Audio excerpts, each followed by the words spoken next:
Good evening, everyone. I'm Shannon Ogden, live from J.S. Johnson Park, just west of downtown, the scene of a mass shooting on Sunday. And I'm Jeannie Blaylock, live at Foxwell Apartments, about 2 minutes from the downtown post office. I have an interview for you that I did not expect, some news that we have just gotten. Let me set this up for you. Right here, yesterday afternoon, in broad daylight, 4 people shot, a body here, a body here, 2 men dead. Right over here, a young mother. She had twin little boys. She was shot and she died at the hospital. And right over here, you see the ice chest there in those chairs, there was a little boy, 16 months old. His name is Mark Smith. Everybody around town has been asking on our website, on our Facebook pages, how is that little boy doing? We heard he had surgery this morning. We heard a bullet went through his head, and we're wondering how he's doing. His mother just left Shands Hospital, came over here to give you some news, and boy, oh boy, look at that smile on her face. That tells you right away something must be good. This is Latricia, and please tell me about how little Mark's doing. He's fine. He not too long ago got out of surgery. Oh, they got the bullet out. He woke up crying. They gave him he drunk some Gatorade, and he ate some Jell-O, and they said if he do good through the night, hopefully he'll go home tomorrow. Going home tomorrow after getting shot. Man, oh man, you have been through so much. Now, you were sitting right over there. There was a birthday party going on in honor of somebody who had passed away. And tell me, the shots just rang out, and what happened? Me and my baby was coming out the door, and I heard the shots. So I pushed him in the house, and he started crying. The bullets was coming. One hit me right here. Now that's a little spot that's swollen on your arm. So that bullet just grazed you, right? And then I pushed him on the floor, and I saw he started crying. Then I seen the blood, and then he started turning blue. So I ran downstairs to my neighbor's house and said, "Somebody please call the police. He shot my baby. He shot my baby." So you have been through so much. How are you feeling? I mean, to see all that with your own little son. I mean, you see it on TV. Everybody's praying for him. Apparently, it's going to be okay. Shannon, back to you. All right, Jeannie, thank you very much. Donna Deegan's out here along with me at J.S. Johnson Park. This is the scene of Sunday's shooting. 11 people were shot at a very large birthday party. And right now we want to bring in Sheriff John Rutherford, who was kind enough to join us tonight to talk about all this. Sheriff Rutherford, I know you have had so much concentration on this area, trying to bring down the crime rate. I know you've been successful to a great extent. Then something like this happens, it's got to make you just feel like, you know, what do we have to do? It is a step backwards. I mean, we've seen a 20% reduction in crime in the Brooklyn community area. That's huge, but that just shows that even with those gains, you can certainly have an event like this. And it goes back to what is the real challenge? And the real challenge is, how do we raise young boys and girls to become nonviolent young men and women?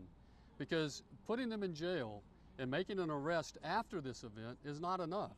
Law enforcement can identify the perpetrators, we can track them down, we can arrest them, we can put them in jail, we can prosecute them, but that doesn't preclude the event from happening. And in fact, and so the answer's got to be exactly. Exactly, and we've had great success there. I mean, we're down to 30%. Our recidivism rate is down seven points from 37% to 30%. So we're even making gains there.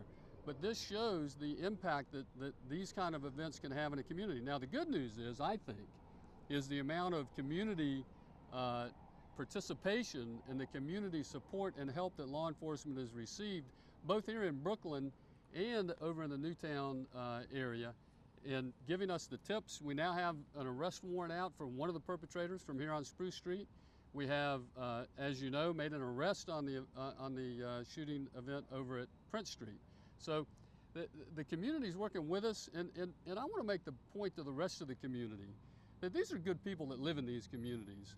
99.9% of the people in these communities are good people, and they work with us. Now, they may not want to talk to a news camera, but because they refuse to talk to you guys doesn't mean that they're not talking to us. And so at times not wanting to talk to me just shows good judgment. I want to get, Sheriff, I want to interrupt you because I do want to get some specifics we can about this case. One, were these two separate incidents related? And two, do you suspect gang activity for the one that happened here where we are right now?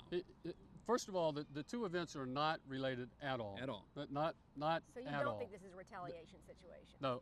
No, absolutely not. In fact, we said that when we made the arrest early in the morning on the Prince Street situation.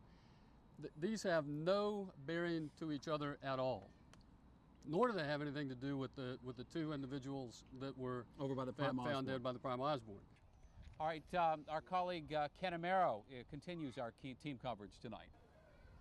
Shannon, Ken, I know you've been looking into what you've been Sheriff has clearly talking been about, very emphatic in stating that what happened over there about a 3/4 of a mile from where I am and what happened here at Prince Street are not related, but they do have one thing in common beyond the carnage. According to these three reports in my hand, what they have in common is that they're in Health Zone 1. And I stayed one time back over here. Clarence Lane, 70, grew up in Brooklyn. He no longer lives there, but he returns to give back in any way he can. But I never stopped coming back to the neighborhood. And I love the neighborhood.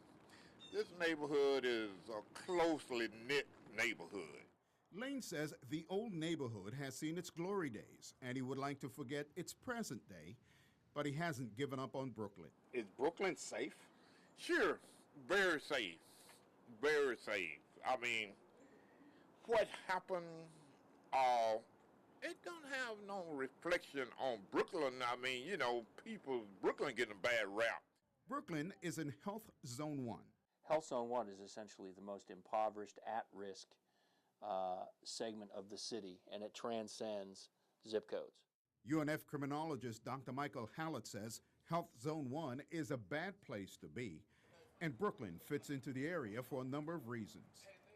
Bad because of family breakdown, bad because of poverty, and bad because of school failure. The category was created by the health department to measure diseases like diabetes and STDs. The Children Commission has also used the rating to determine the needs of children. Law enforcement has used it to help fight crime. There are three factors that affect high crime rates: broken families, failing economy, and failing schools. Hallett, who also participates in the Jacksonville Journey, a city effort to tackle the problems of economically depressed communities, says the solution to healing Health Zone 1 is not easy. You need a concentration of targeted efforts across a range of concerns. He said the Jacksonville Journey has created after-school programs targeting kids in the early and middle schools, and they're working. But the long-term restoration will take businesses creating jobs and residents like Clarence Lane fighting back to save their neighborhoods. It's not the people from the neighborhood that are causing the chaos. So until all those issues that have been pointed out are addressed, restoration is going to be a very slow process. Very quickly, I'm standing here with Muhammad of the new Black Panther Party. When they came out here today at Prince Street Apartments, if you will, there were blood all over the place. And what did you guys have to do? We basically had to clean it up. We believe that the fire department should have came out here. But again, that's what we do in the community. We do much work, so it was an honor to come out here and serve these residents. All right. Thank you, Muhammad. Yes, sir. That's the situation here. Back to you, Patty.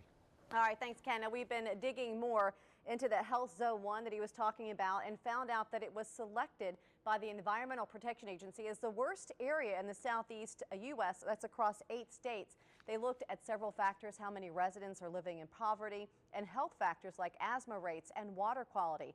It was selected as one of 10 cities in the nation for a special community project. And one of their focuses is an issue that we have covered before. A spokesperson with the EPA says many people were fishing in Hogan Creek and Long Branch Creek relying on fish for meals. This is video of these creeks. But testing found that the water was contaminated and the fish just too dangerous to eat. The EPA has now put up signs to warn people about this in that area. Now here is a map of all the health zones in Duval County. Health Zone 1 is in the area in the middle of your screen, and you can see that 2 and 6 are kind of toward the beach. 4 is West Jacksonville. Now, we have a heated discussion going on our Facebook page right now about the string of violence and what can be done about it. Just like First Coast News on Facebook so you can join the conversation. Also, in the My Community section of firstcoastnews.com, a deeper look at the Brooklyn area. Community on Edge, we are closely following everything that's coming to a head in Jacksonville. Up next, one man's dramatic account who was close to a young child caught in the violence.